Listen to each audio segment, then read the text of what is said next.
Alhamdulillahi Rabbil Alamin. Allahumma salli ala Sayyidina Muhammadin wa ala alihi wa ashabihi ajma'in. Semoga Allah mengaruniakan kepada kita jiwa yang takwa. Allahumma ati nufusana taqwaha wa zakiha anta khairu man zakaha anta waliyuha wa maulaha. Ya Allah, anugerahkan kepada kami jiwa yang takwa. Sucikan jiwa kami ya Allah. Engkaulah sebaik-baik yang kuasa mensucikan jiwa ini. Engkaulah sebaik-baik pelindung dan penolong kami. Amin ya rabbal alamin.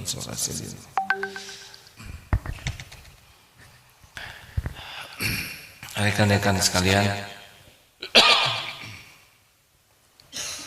sekali lagi adik-adik para santri, hidup ini sepenuhnya adalah ujian. Ini formula yang harus kita pahami dengan yakin. Allah Subhanahu wa taala, Allah Tuhan kita, pencipta langit dan bumi berikut segala isinya. Dialah Allah yang menguasai, menciptakan, mengurus segala-galanya setiap saat. Lalu Allah menciptakan kita, wa ma khalaqtul jinna wal ins illa liya'budun.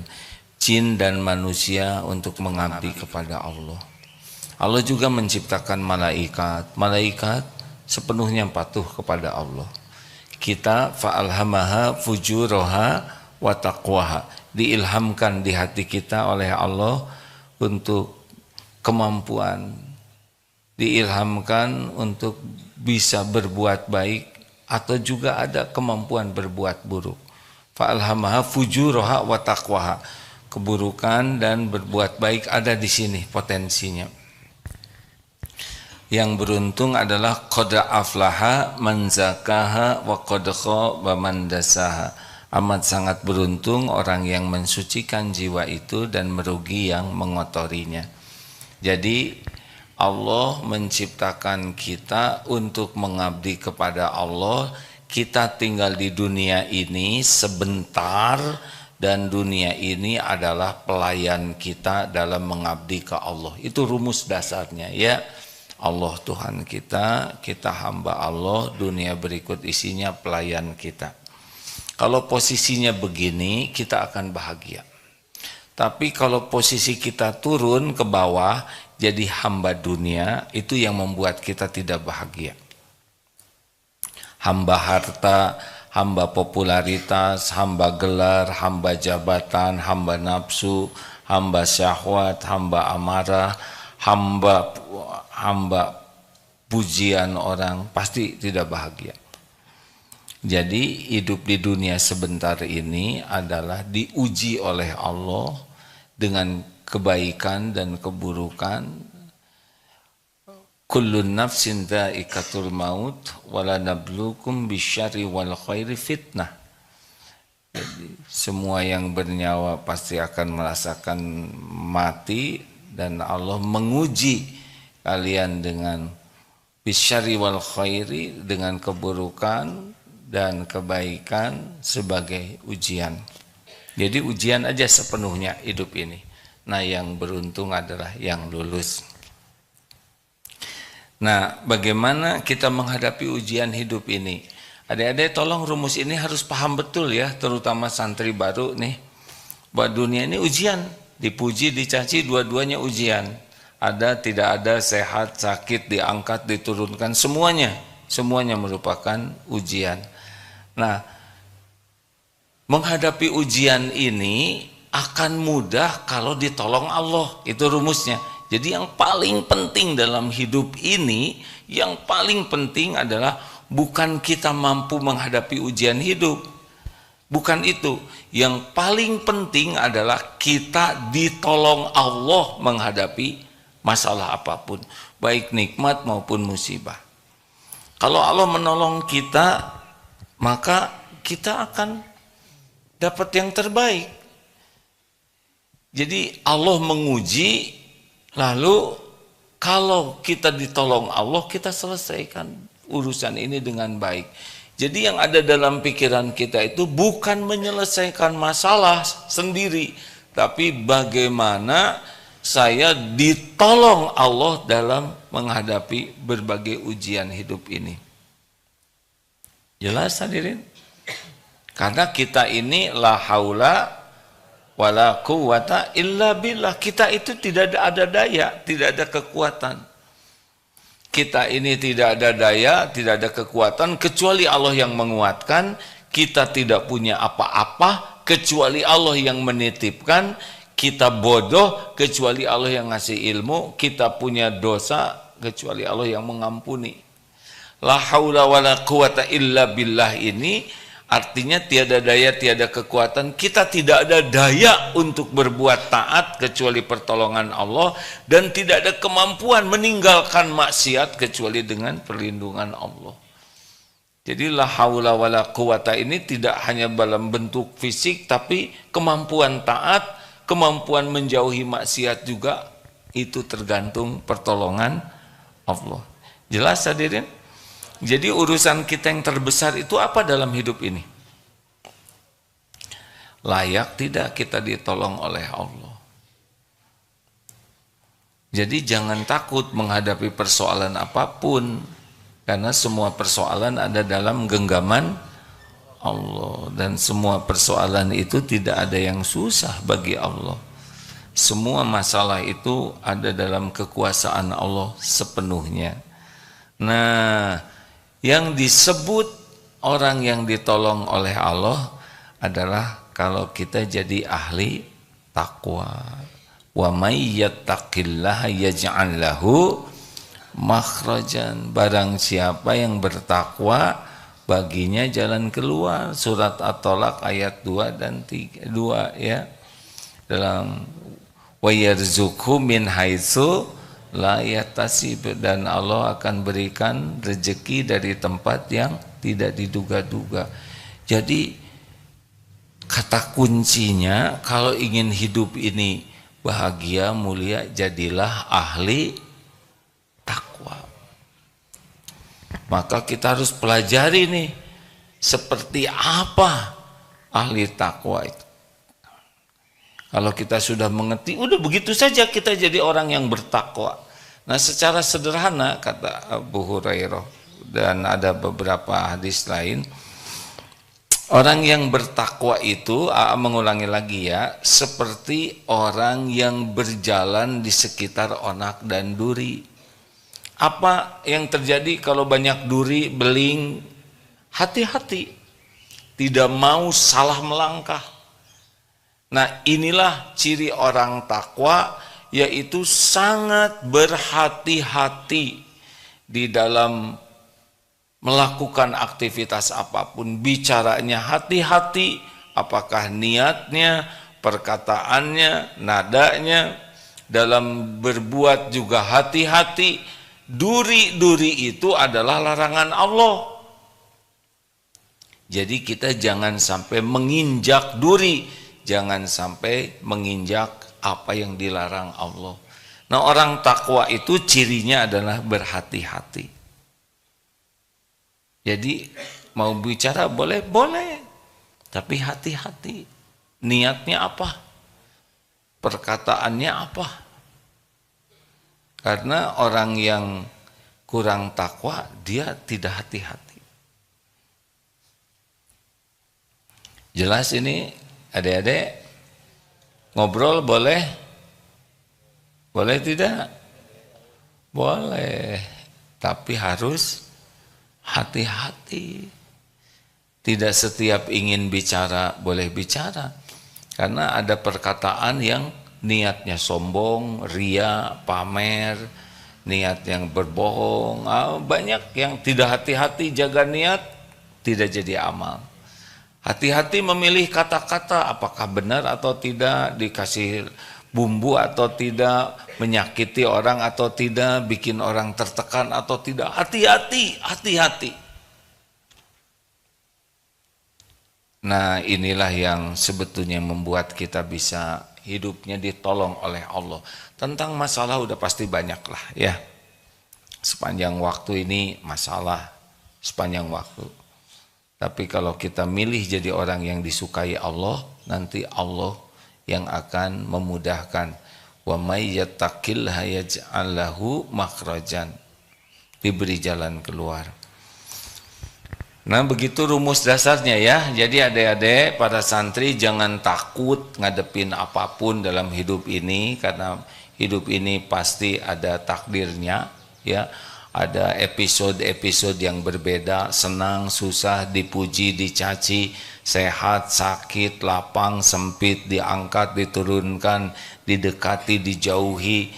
Oh, pokoknya ujian saja hidup ini. Tapi kalau kita dekat dengan Allah, nanti Allah bakal membimbing kita. Salah satu contohnya surat At-Taghabun ayat 11 ya.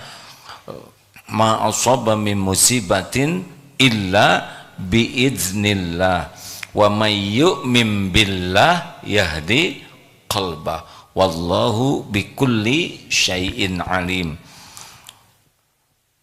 Ma asaba min musibatin, tidak ada satupun musibah kecuali dengan izin Allah. Wa may yu'min billah, maka barang siapa yang beriman kepada Allah, yakin kepada Allah. Yakin bagaimana? Yakin ini terjadi dengan izin Allah. Yakin ini sudah diukur oleh Allah. Yakin ini untuk kebaikan kita dari Allah. Maka Allah memberi petunjuk di hati kita. Yahdi qalbah. Jadi di hati kita tuh nanti dibuat tenang, dibuat mengerti bagaimana menyikapi hidup ini. Makanya orang-orang yang dekat dengan Allah tuh mesti dia hidupnya tenang. Walaupun berat masalahnya, seperti di Palestina sekarang itu berat sekali, tetapi bagi yang yakin ke Allah tuh yakin bahwa ajal itu bukan karena bom, ajal itu karena sudah waktunya tiba dan Allah memerintahkan malaikat maut mencabut nyawa, baru kita bisa mati. Walaupun ditembak atau dibom, kalau memang belum ajalnya ya tidak bisa mati, pasti ada caranya tidak kena atau apapun ya. Seperti ada pesawat yang jatuh di hutan Amazon, semua penumpangnya meninggal kecuali kakak beradik 3 orang. 3 ini, ibu bapaknya meninggal, pilot meninggal, yang 3 ini tidak meninggal, padahal masih kecil. Karena Allah memberikan umur, akhirnya dicari ke hutan, terlacak dan ketemu. Begitulah kalau belum waktunya meninggal ya. Ini ada ahli tahajud nih ngorok begini ya. Kasihan. Boleh dibangunkan. Nah ya, nggak apa-apa deh. Tidak usah langsung zikir pas bangun tuh, biasa aja ya. Maksudnya jangan lupa bahwa lagi belajar ini. Lanjut. Pola ini harus masuk ke otak kita bahwa ada masalah, ketakwaan saya harus ditingkatkan. Jadi jangan takut, wah mau barang mahal, mau situasi apapun, gak usah takut. Semua masalah yang akan kita hadapi itu semuanya ada dalam pengetahuan Allah, semuanya ada dalam kekuasaan Allah.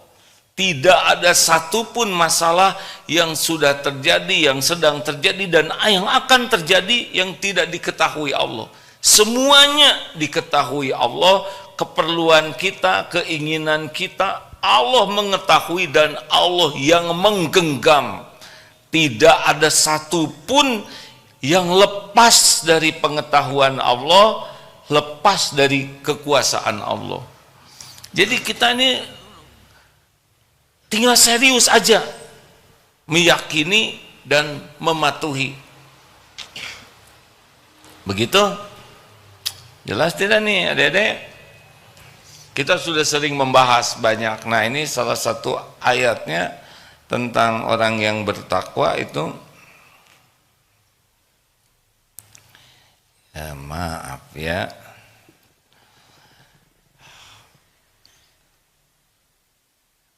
Surat Al-Baqarah ayat 3. Bagaimana? Masih hafal? A'udzubillahi minasyaitonirrajim. Ciri orang yang bertakwa, alladzina yu'minuna bil ghaibi wa yuqimuna sholata wa mimma razaqnahum yunfikun. Itu diantaranya ya. Yang pertama itu orang yang bertakwa itu yakin kepada yang gaib, Allah Subhanahu wa taala, para malaikat, ada jin, itu kita harus yakin tuh. Ada setan ciptaan Allah. Kita kan tidak tercerap oleh indera kita tentang malaikat yang mendampingi, harus yakin ini ada. Orang bertakwa tuh yakin kemana-mana ada malaikat yang mencatat. Jadi gimana nih, ada siapa? Ada Allah. Gimana, ada yang tahu nggak selain kita? Ada malaikat gitu. Itu orang bertakwa. Juga ada setan. Setan lagi ngebisikin nih. Seperti mau sedekah. Itu setan pasti membisiki kita takut berkurang rezekinya. Udah pasti itu. Setan itu kan membisiki takut fakir kitanya. Dan menyuruh kita untuk kikir. Jadi kalau mau sedekah pasti ada bisikan untuk berat ngeluarkan. Nah itu setan. Dan kita harus meyakini ini. Bahwa Allah menciptakan setan untuk menguji kita. Ya, jin juga ada. Di ruangan ini bagi orang yang bertakwa, yakin Allah Maha melihat, Maha mendengar, Maha menyaksikan, Maha mengetahui segalanya. Yakin juga para malaikat hadir di sini. Ada malaikat yang mencatat, ada malaikat khusus yang turun untuk majelis-majelis zikir seperti ini. Ada nih malaikat, kita tidak lihat, tapi pasti ada karena memang begitu. Juga hadir, mungkin jin Islam ya. Biasanya saya tidak tahu di mana ya. Lihat aja nanti pas berdiri apa napak atau tidak ya. Itu tidak benar ya. Tapi jin itu yang Islam dia ke masjid juga, sholat juga, tapi kita tidak usah ingin tahu. Karena itu punya wilayah yang berbeda, tidak usah ikut campur lah ya. Dah aja biar jin, gimana kalau jin di sebelah saya, ya terima aja ya. Dan kita juga harus tahu bahwa yakin bahwa ada alam barzah. Itu kan tidak kelihatan oleh kita. Kita mati bakal nanti ada alam barzah, ada yaumul hisab, ada sorga, ada neraka. Nah makin bertakwa itu makin yakin tuh kepada sorga tuh, makin ingin dan makin takut kepada neraka. Jadi benar-benar neraka tuh makin takwa itu makin yakin ada azab neraka dan sangat takut, dan makin yakin adanya sorga dan sangat ingin. Maka di Palestina yang yakin, yang takwa itu sama sekali tidak takut dengan kematian itu. Karena yakin bahwa mati itu di dalam perjuangan seperti itu adalah syahid. Bisa masuk surga itu tanpa hisab. Bisa memberi syafaat 70 orang. Masya Allah. Itu dengan keyakinan. Maka kemarin mendengar wawancara seorang tentara Israel yang sudah berperang beberapa kali lawan Hamas. Gak mungkin, tidak mungkin katanya Israel bisa memenangkan perang lawan Hamas ini.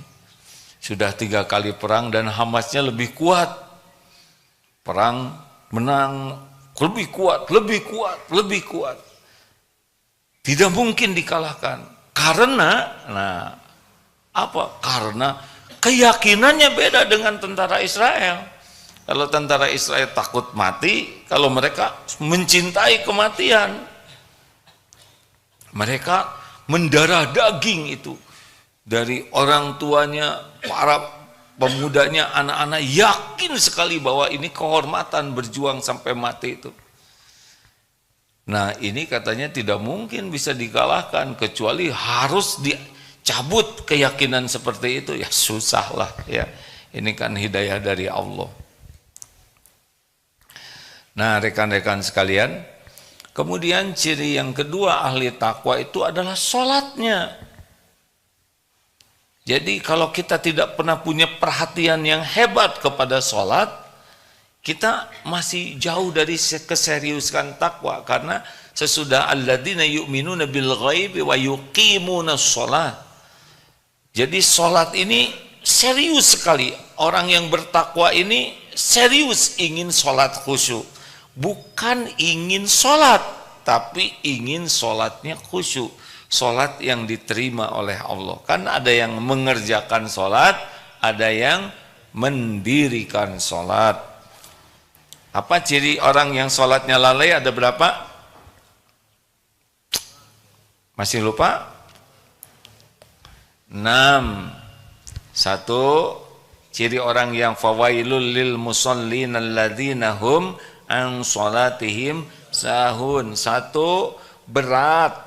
Ya, kalau orang berat, mau sholat itu seperti beban, malas, berat, makanya agak jarang sholat sunnahnya. Maunya cuman yang wajib aja, karena beban. Jadi kalau udah dengar azan tuh, udah azan lagi, gitu. Ciri pertamanya berat dan malas. Ciri kedua apa? Riya. Dia mau sholat kalau ada orang lain yang tahu, kalau nggak ada yang tahu, nggak sholat. 3. Senang dilambat-lambatkan, diakhir-akhirkan, karena memang malas ya. Jarang mau sholat tepat waktu, padahal amalan yang paling dicintai Allah as-sholatu ala waqtiha, sholat tepat pada waktunya. Jadi makin buruk sholat kita, makin jauh dari pertolongan Allah. Seperti yang tadi dikatakan ya, bahwa masalah itu akan mudah kalau dimudahkan Allah. Dan ini gerbangnya. Jadi sholat yang bagus itu adalah wasta'inu bisabri wassalah. Perbaiki sholatnya. Sehingga apa? Dilambat-lambatkan, diakhir-akhirkan tanpa alasan. Alasannya mah buka HP, nonton, dengar ini, ada pokoknya selalu ada alasan untuk menunda sholat, mengakhirkan. Kamera jangan di film yang lagi tidurnya ya, kasihan orang tuanya, malu nanti. Yang keempat apa? Cepat. Sholatnya tuh gesit, tangkas dan ringkas. Kenapa sholat cepat? Karena saya sudah terlatih katanya. Padahal salah satu rukun sholat adalah tumanina. Jadi makin jelek sholat seseorang cepat sekali. Di antaranya sujudnya itu seperti burung matuk tuh, begitu. Nah sholat yang baik tuh khusyuk, nikmat, apalagi sedang sujud. Makanya orang-orang yang sholatnya bagus itu hidupnya ditenangkan oleh Allah, dimudahkan oleh Allah. Yang kelima, keberapa sekarang?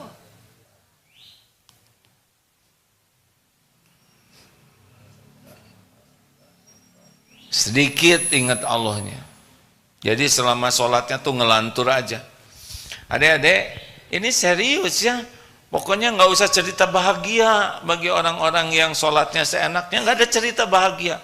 Bahagianya tuh fata morgana, sepertinya bekal bahagia, tapi pas dijalanin menderita lagi, capek. Ingat cirinya 3, 1 selalu cemas dengan yang belum terjadi, cemas dengan apapun, cemas galau. 2, kecewa, sedih dengan yang sudah terjadi.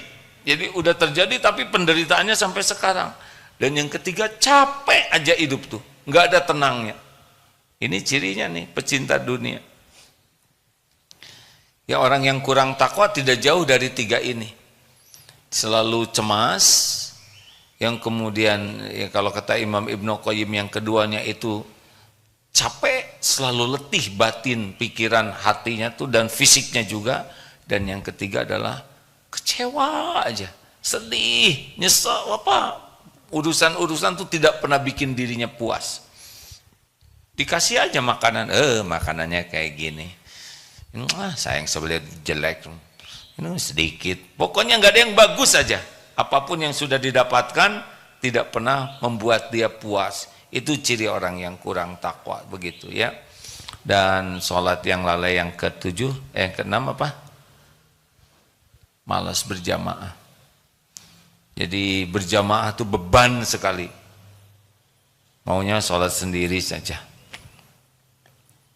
Padahal keutamaan yang luar biasa sholat berjamaah, tidak terkejar oleh sholat sendiri.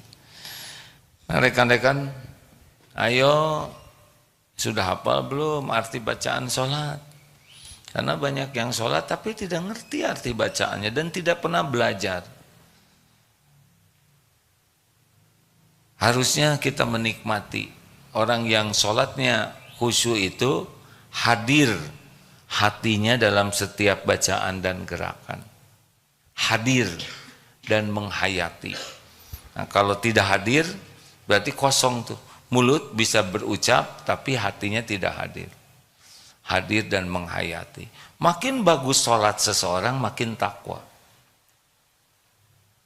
Dan makin berbekas. Apa berbekasnya? Inna sholata tanha anil fahsya'i wal munkar.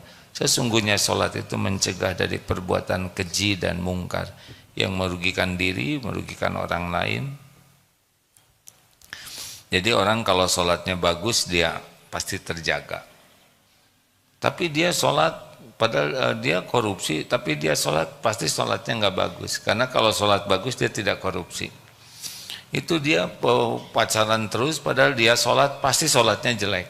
Karena kalau sholatnya bagus dia tidak akan mendekati zina dalam bentuk apapun. Jadi kalau mau jadi orang takwa, sejauh mana kita serius dengan sholat kita ini. Pelajari ilmu sholat dengan baik kalau mau jadi ahli takwa. Pelajari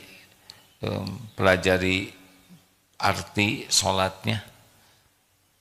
Dan kalau sholat lakukanlah dengan kesungguhan ingin sholatnya diterima, bukan hanya ingin sholat. Ingat sholat itu kunci.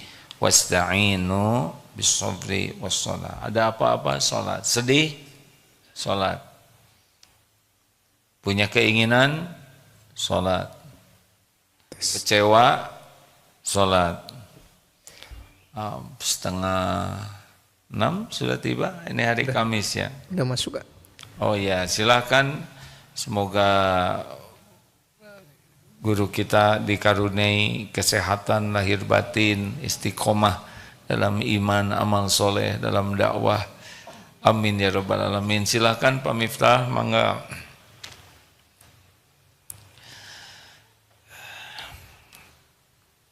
Kita lanjutkan ya. Jadi rekan-rekan sekalian, kalau ada apa-apa, salat. Aduh, saya mau cari kerjaan, salatlah 2 rakaat. Karena semua pekerjaan yang berkah milik Allah. Saya dihina, saya difitnah, padahal saya tidak melakukan, salatlah. Minta tolong ke Allah. Karena kalau urusannya dimudahkan Allah, udah. Kita kan tidak bisa membulak-balik hati orang lain.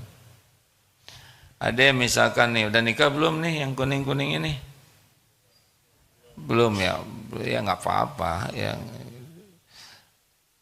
mau jodoh, kalau mau, kalau enggak. Sholatlah yang bagus. Minta ke Allah, karena setiap akhwat ciptaan Allah, setiap akhwat milik Allah, setiap akhwat hatinya dibulak-balik oleh Allah. Kalau Allah menakdirkan jodoh, pasti jodoh. Masalahnya saya mau sama dia, sedang dia mau muntah sama saya, ya taubatlah.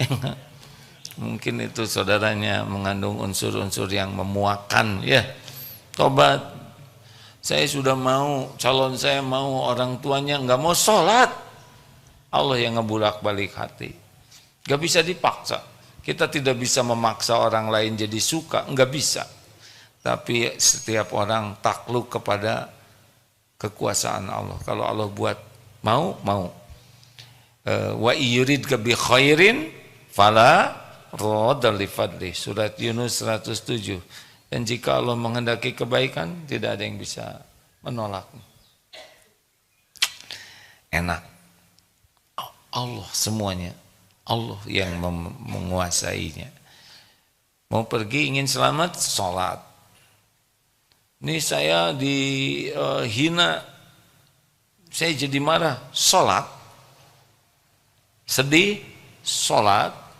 Punya keinginan, sholat. Apalagi tergelincir. Astagfirullah, saya berbuat dosa, segera sholat. Lalu minta ampun kepada Allah. Sholat, hadirin. Makanya ahli takwa itu suka sekali kening ini bersujud dalam sholat. Itu mah kayaknya takwa tapi jarang sholat, belang betong, nggak bisa. Karena keyakinan Allah akan menolong lewat sholat itu, wasta'inu bisobri wassalah, dimiliki oleh makin takwa. Jadi kita yakin Allah maha menolong, dan kita yakin salah satu pintu utama, kunci utamanya adalah sholat. TBM, tepat waktu, berjamaah di masjid sekuat tenaga, ya. Sebisa mungkin, terutama bagi lelaki, sholat isya berjamaah pahalanya separuh malam dianggap sholat terus menerus. Sholat subuh berjamaah sepanjang malam dianggap sholat terus menerus. Jadi kalau kita meninggal malam hari, mudah-mudahan kita termasuk orang yang seperti meninggal dalam keadaan sholat, begitulah. Lalu yang ketiga, ini ciri khas ahli takwa. Pokoknya kalau ada masalah ya ditolong oleh Allah, dan ini kuncinya, yakin, sholat, dan wa mimma razaqnahum yunfikun, mengeluarkan sebagian harta kita, sebagian sedekahlah. Orang yang bertakwa dia tidak akan kagum kepada dunia dan tidak akan lengket, tidak megang, tidak merasa memiliki. Semakin kita pelit, semakin kita begini, semakin jauh dari ketakwaan, semakin jauh dari pertolongan Allah. Makanya orang-orang yang ingin ditolong oleh Allah, jangan ragu-ragu, nanti uang saya habis. Mana kosot sodakotun min mal, tidak berkurang harta dengan sedekah, tapi benar-benar habis loh uang saya keluarin, lihat aja besoknya. Yang lain-lain demam berdarah, dia enggak. Berapa sekali demam berdarah uang, ya kan? Banyak aneka pertolongan Allah. Kita mau kuliah, dapat beasiswa, lah itu juga rezeki, benar tidak? Jadi tidak harus ngeluarkan langsung, ngeluarin 1 juta langsung balik 10 juta. Kita dicegah dari bencana, orang dilembutkan, kita bisa tahajud. Pokoknya tidak berkurang balasan dari Allah. Dan nanti ketika kita perlu ada lagi, ada lagi, ada lagi. Walaupun sekarang habis, nanti ada lagi. Gimana besok? Gini ya, sekarang yang ngasih rezeki siapa? Yang lalu yang ngasih rezeki siapa? Allah. Yang akan datang sama Allah juga. Jadi walaupun sekarang habis uang kita dan kita masih ada nyawanya, itu pasti ada rezekinya. Rezeki itu baru berhenti kalau mati. Jadi kalau masih ada umur, pasti ada rezekinya. Sekarang tidak ada besok. Lihat aja besok. Karena sama, yang memberi rezekinya, baik sekarang, nanti, besok adalah Allah juga. Makanya ciri ketakwaan seseorang itu dari enggak berat. Keluar aja. Traktir. Traktir itu penting kalau ada, hadirin. Jangan takut ya. Memberi makanan. Ini makanan cuma segini, ada teman, kasihin. Nanti bekal ada lagi rezekinya. Penting ini, dilatih seperti ini ya. Kalau ada orang jualan sederhana, orangnya jualannya untungnya kecil, udah nggak usah pakai nawar, niatkan sedekah. Kalau uang kita lebih, beli mangga 5 kilo, yang 4 kilo bagikan, sekilo bawa pulang. Pokoknya senang sedekah. Itu salah satu ciri ketakwaan dan ciri orang yang hidupnya bekal dimuliakan dan ditolong oleh Allah. Inna akramakum indallahi atqakum. Pegang-pegangan terus. Pegang aja kaki sendiri ya.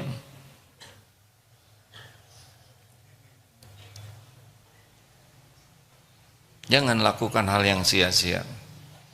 Kualitas keislaman seseorang min husni islamil mar'i tarkuhu ma la ya'ni. Tidak melakukan hal yang tidak manfaat. Jadi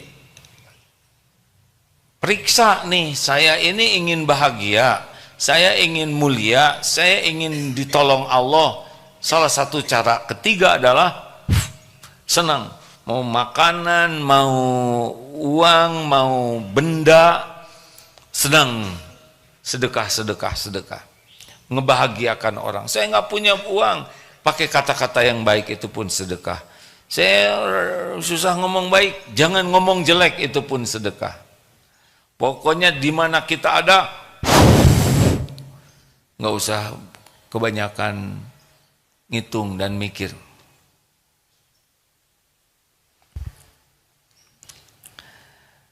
Begitu, kendalikan diri dengan baik ya. Semakin tidak terkendali diri ini semakin bermasalah. Fokus kita bukan kepada sesuatu yang tidak bisa kita kendalikan. Pikiran orang, perasaan orang, omongan orang susah kita kendalikan. Tapi kendalikan diri kita. Makin bisa mengendalikan diri, makin aman. Makin kita tidak bisa mengendalikan diri, kita makin bermasalah dalam hidup ini. Percayalah. Kita bermasalah diundang oleh kita sendiri. Loh, saya nggak berbuat jelek tapi saya difitnah, pasti ada hikmahnya di sana. Baik, ada pertanyaan silakan. Oh, itu pengumuman nanti jam 10 di TSM ya. Asar. Bahagia menjaga lisan. Kok ini lagi? Ya, karena kita sering bermasalah dalam hidup gara-gara tidak bisa menjaga lisan. Sebetulnya ya, kalau orang udah bunyi aja terus, tiap-tiap celetak-celetuk, tiap-tiap dikomentarin, tiap-tiap berkeluh kesah.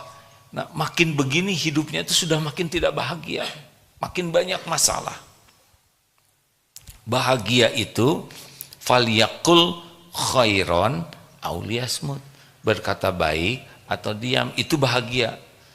Berkata tidak baik dan susah diam, itu tidak bisa bahagia.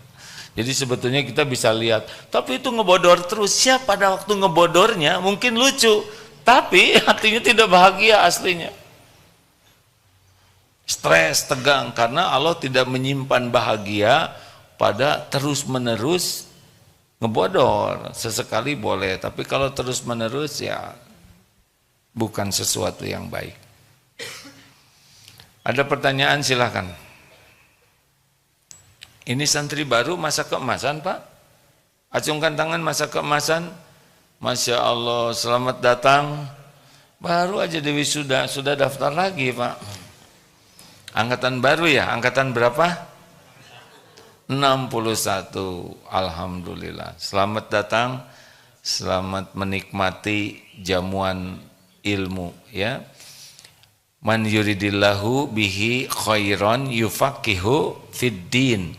Sahih itu ya. Rasulullah bersabda, barang siapa yang dikehendaki Allah kebaikan baginya, Allah pahamkan agama. Jadi nikmat besar Bu. Ibu dibanding diberikan HP, diberikan tas oleh anak dan ikut pesantren, ini tidak ternilai. Ibu tidak bisa mengantarkan husnul khotimah dengan pegang HP, betul? Saya pegang HP baru bisa husnul khotimah, punya tas baru bisa husnul khotimah, punya ilmu yang menyampaikan kita yakin ke Allah bisa husnul khotimah. Ada pertanyaan silakan. Siapa yang paling senior angkatan baru ini, Pak? Ya Pak, maaf, Bapak. Berapa usia Pak? 28. Oh, lagi seger-segernya 28. 82 Pak. Alhamdulillah, dari mana Bapak? Cirebon. Selamat datang Pak. Saya 62, perasaan udah tinggal setahun lagi. Lihat Bapak jadi 20 tahun lagi nih. Alhamdulillah. Ibu yang paling senior, gak berani nyebut paling tua. Ada? Siapa? Oh, ke wanita memang gak bisa ditanya walaupun sudah senior ya. Tetap rahasia. Mau nanya Dek? Silakan.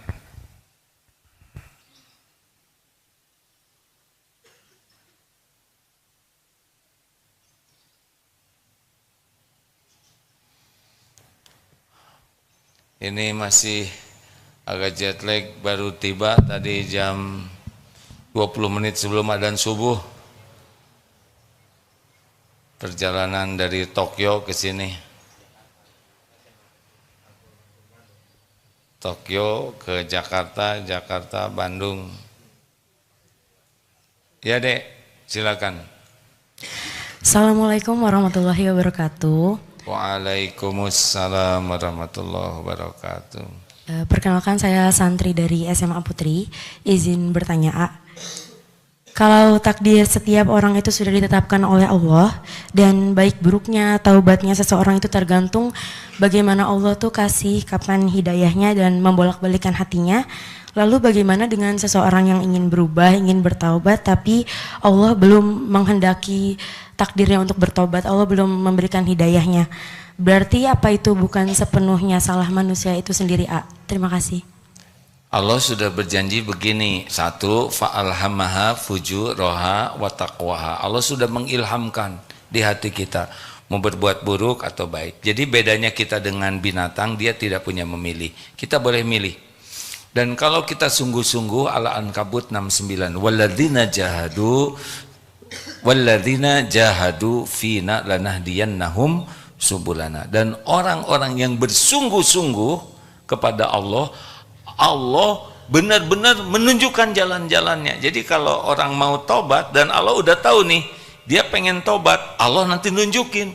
Apakah dia didapatkan ilmunya, diberikan teman, diberi guru yang membuat orang ini terus bergerak jadi dekat ke Allah. Dalam hadis qudsi, kita sejengkal Allah sedepa, ya, kita sedepa Allah sehasta, artinya bergerak sedikit saja ke Allah, Allah akan meraihnya. Ini seperti bapak ibu yang sekarang ikut pesantren atau adik-adik mungkin, duh ya Allah harus gimana saya ini. Nah Allah tahu tuh kita lagi cerita gitu. Tiba-tiba kata anak, Bu pesantren ya, ada yang begitu nggak dari anak? Ada yang kata tetangga, itu Bu ada pesantren masa keemasan, ada jalannya, nanti terus. Nah kita kan ditambah nih ilmu sekarang, kita amalkan, nambah lagi. Karena setiap kali kita mengamalkan, nanti tambah lagi. Kita berjalan ke arah Allah, Allah seakan berlari memburu kita. Jadi kata kuncinya kesungguhan. Sungguh-sungguh ingin dekat dengan Allah. Sungguh-sungguh ingin tobat. Nanti ada jalannya. Allah tahu kita ingin tobat. Nanti dan Allah tahu kita nggak tahu ilmunya. Nanti ada jalan kita tahu ilmunya. Begitu deh. Jadi hebatnya, bukan hebat, maha hebat lah ya. Sebab kalau nggak ditolong oleh Allah ya kita ketipu terus oleh setan itu. Dan setan kan tidak kelihatan. Gimana nih? Setan tidak kelihatan, tapi setan ngelihat kita. Kita banyak kerjaan, setan nggak punya kerjaan selain nipu kita, ya kan? Terus jadi gimana? Kita nggak usah ribet mikirin setannya. Apa yang Allah janjikan? Ternyata ada dua yang tidak bisa ditipu setan. Satu mukhlasin, yang kedua mutawakkilin, orang yang ikhlas dan orang yang tawakal. Jadi kita berusaha keras aja jadi orang ikhlas, nanti setan nggak mempan dan kita berlindung ke Allah. A'udzubillahi minasyaitonirrajim. Nah, bukan keinginan kita lawan setan. Inna syaitan lakum aduwwun, setan itu memang musuh buat kita, tapi kita kan nggak bisa lihat. Kita berlindung aja ke Allah yang banyak dan berusaha keras jadi orang ikhlas, jadi orang tawakal. Setan nggak mampu nanti menipu orang yang ikhlas. Makanya orang-orang yang paling pengen dipuji, paling pengen dikagumi orang lain, pengen diberi orang lain, pokoknya kalau hatinya tuh berbuat demi penilaian orang, demi privilege, demi orang memperlakukan kita spesial, demi kita diberi oleh orang, kita berbuat, nah itu makanan setan. Makanya orang-orang yang paling seneng dipuji itu paling mudah ditipu dan tidak bisa tenang hidupnya. Tidak bisa tenang. Maka akhwat yang paling centil tuh yang paling gak bahagia. Iya. Paling centil, paling tidak bahagia. Yang selalu ingin jadi pusat perhatian, ingin dikagumi orang, itu gak bisa bahagia. Kan ada 3 ya yang membuat orang susah ikhlas. 1, sangat menikmati pujian. Yang kedua, sangat senang mendapatkan privilege. Apa namanya? Benar nggak sih bahasa Inggrisnya gitu? Ya, diperlakukan spesial. Nah, itu mudah sekali jengkel, marah ketika perlakuan itu tidak didapatkan. Dan yang ketiga, ngarep-ngarep. Ingin diberi, ingin ditraktir, ingin, nah itu makin berharap dari makhluk. Jadi kebaikan kita tuh cenderung jadi nggak ikhlas karena ngarep-ngarep sesuatu. Nah, latihan terus. Gitu deh. Bagus sekali pertanyaannya. Terima kasih. Lanjut. Cek. Izin A dari media sosial. Silakan. Dari Instagram. Assalamualaikum A. Bagaimana mengendalikan diri pada saat emosi agar pikiran bisa menjadi rasional? Kendala hidup sendiri, tak ada teman untuk mencurahkan kesalahan A. Oh, gimana Pip? Seorang diri? Ya, seorang diri A. Nggak ada tempat buat mencurahkan katanya A. Udah curhat maka Allah aja yang maha dekat, maha mendengar. Ayatnya, wa idza sa'alaka ibadi anni fa inni qarib. Al-Baqarah berapa? 18 berapa? Ya udahlah, jadi ikut lupa. Dan apabila wa idza sa'alaka ibadi anni, apabila hamba-hambaku bertanya kepadamu wahai Muhammad tentang aku, fa inni qarib, maka sesungguhnya aku adalah dekat. Fa inni qarib, Allah maha dekat. Ujibu da'watad da'i idza da'an, aku mengabulkan permohonan orang-orang yang berdoa apabila berdoa kepadaku. Tuh, curhat aja ke Allah. Ambil wudhu, sholat 2 rakaat yang bagus, selesai sholat curhat. Ya Allah, sendiri, enggak usah ngomong gitu, masa nyanyi di hadapan Allah. Ya Allah, Engkau sudah tahu apa yang hamba rasakan. Hamba ingin tenang. Ya Allah, hamba ingin merasakan nikmatnya ibadah, hidup yang sakinah, ingin bisa pulang nanti kepadamu. Ya Allah, bicara aja. Bahasa Indonesia juga ciptaan Allah. Syukur kalau bisa doa dalam bahasa Al-Quran atau bahasa yang dicontohkan Nabi. Kalau belum bisa, sambil belajar curhat saja. Ya Allah, hati saya sedih, saya sakit hati saya, obati hati saya ya Allah. Tuh gitu, bilang aja, gak usah ragu. Gak usah ragu, Allah pasti maha mendengarkan. Tadi ada yang apa pertanyaannya tuh? Waktu marah ya? Kalau pas naik emosi, pertama adalah diam. Jangan bicara. Karena kalau sudah bicara, gak bagus kata-kata kita. Hindari berbantah-bantahan. Pokoknya kalau ada yang memancing, yang kita lakukan adalah meredakan. Ingat ya, kalau ini marah, ini menuduh, ini kata-kata gak baik. Kalau kita bicara, itu seperti ngasih bensin, api makin membara. Tidak ada solusi yang baik ketika kita sedang marah. Jadi kalau situasi sudah panas, yang kita lakukan adalah diam dengan niat kita tidak mengeluarkan kata-kata yang salah dan juga meredakan suasana. Yang kedua, zikirnya a'udzubillahi minasyaitonirrajim. Ini bacakan aja hadisnya ya, supaya maaf, gimana ini? Alhamdulillah, begitulah kalau HP baru ya. Ya biasa, namanya BKP, Beunghar ku Pamere ya.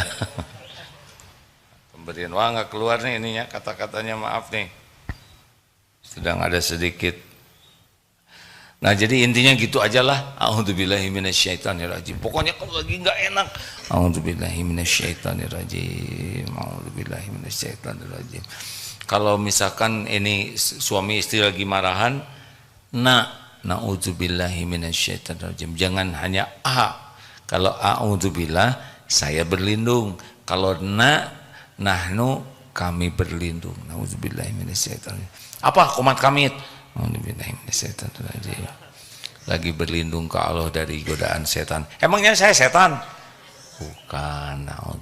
Tenang aja, jangan jawab ya, tenang. Nanti kenapa diam aja? Ya, sedang menenangkan hati. Menenangkan nggak ada. Pokoknya jangan terpancing. Dan ingat ya, kalau ada orang sedang marah kepada kita, jangan dimasukkan ke hati. Karena orang sedang marah, sedang tidak normal kata-katanya. Tidak boleh dimasukkan ke hati dan jadi sakit hati. Relax saja ya. Kalau ada orang yang kata-katanya tidak enak, bagaimana? Wa idza khatabahumul jahiluna qalu salaman. Kalau ada orang yang kata-katanya sedang tidak enak, kita tetap berkata yang baik. Itu SOP-nya. Tidak boleh marah. Kemudian kalau masih jengkel, pindah posisi. Pertama diam, a'udzubillahi minasyaitonirrajim, kemudian pindah posisi dari berdiri ke duduk ya. Duduk berbaring, tentu proporsional ya, jangan di mana aja. Misalkan dosen, guru jengkel, tiba-tiba berbaring aja di pojok kelas. Kenapa Bu Guru? Jengkel. Kemudian kalau masih perlu wudu, kalau masih nggak kuat panas, sholat. Nggak usah marah-marah. Tahan. Jangan berbantah-bantahan. Jangan bertengkar. Tidak selesai. Karena itu makanan setan. Kata-katanya nanti makin kejam, makin kasar, makin kotor. Redakan. Begitu, nggak usah sakit hati. Kalau ada orang ngomong nggak enak ke kita, lagi marah, nggak usah sakit hati. Anggap aja lagi ngigau, ya. Tapi tentu kita empati. Ngigau nih ye, makin marah dia. Ya. Jangan balas. Bantu supaya reda. Lanjut, terakhir. Oh sudah selesai ya. Alhamdulillah. Belum bisa cerita banyak tentang Jepang ya, masih senang cerita tentang ketakwaan karena dilihat nih wajahnya wajah-wajah banyak masalah ya, yang selalu mikirin masalah, harusnya selalu pikirkan pertolongan Allah. Itu aja yang dipikir, gimana supaya ditolong oleh Allah. Nah 3 tadi, 1 yakin, 2 perbaiki sholat, yang ketiga mulai ya banyak sedekah. Ini gerbang awalnya. Nanti sesudah itu ada yang lain-lainnya, termasuk salah satu ciri ahli takwa adalah sedikit tidurnya, artinya tahajud dan selalu minta ampun di penghujung malam. Jadi kalau kita jarang tahajud, rada berat hidup ini. Karena salah satu ciri ahli takwa adalah sedikit tidurnya, artinya dia tahajud, ya bukan begadang, tahajud dan di penghujung malam banyak minta ampun kepada Allah. Urusan dunia nanti oleh Allah dibimbing. Kita dikasih ide pikiran kita dikasih ilmunya, kita dipertemukan dengan orang yang mengerti, nanti kita akan diatur ya. Rezeki kita juga teratur, tapi kitanya enggak stres. La khaufun alaihim walahum yahzanun. Jadi ciri orang yang nanti bagus itu, takwa itu adalah enggak takut menghadapi dunia di masa yang akan datang ini, enggak cemas ya. Dan juga dengan yang sudah lalu enggak bikin sumpah hati ini.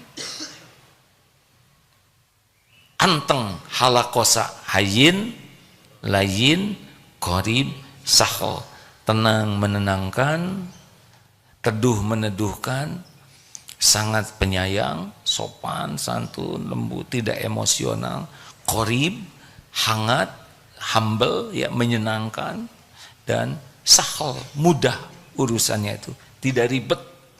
Jadi urusan itu menjadi lebih simpel. Nah ini ciri orang yang takwa, yang dijamin tidak tersentuh api neraka. Mau apa lagi lah dunia ini pakai ribet-ribetan, ya kan? Pasti akan mengarungi, kita akan diuji oleh Allah ya, yang membuat wah teruji ya sudah, kembali ke Allah, ridho dengan ujian yang ada.